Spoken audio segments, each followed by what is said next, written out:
Dapat guys, nakatanggal tong cap niya guys para magpantay yung lastar ng wheel seal guys.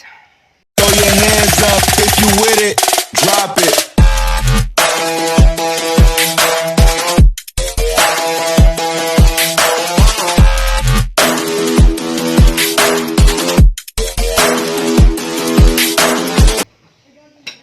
Maglagay tayo ng wheel seal guys ha. Dapat guys, nakatanggal tong cap niya guys para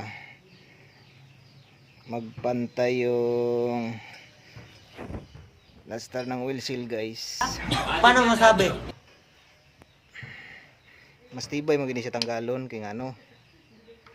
Pag di naman siya tanggalon, ay tendency nga di magdili siyang pantay, pagbutang. Ano ka nasisira, ulo? Ano yung mag-leak ang ano.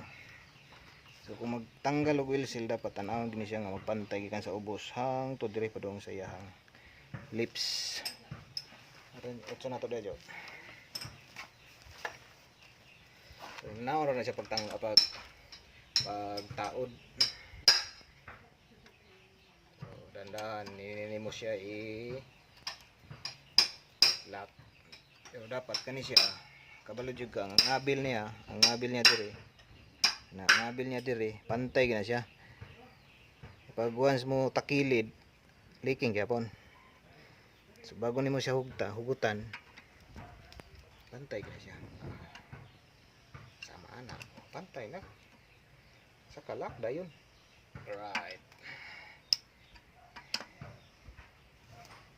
Oh, di ba? Hindi rin makasagaran mag-leaking. Kay munganga man, sabi mag-anak magtakilid. Dili sa mag-leaking. So kung imo siyang pantayon ni dire hang sa housing niya, ang wheel seal. Labo gyud sa mag-leaking. So that's it. All right. Sige, ipon.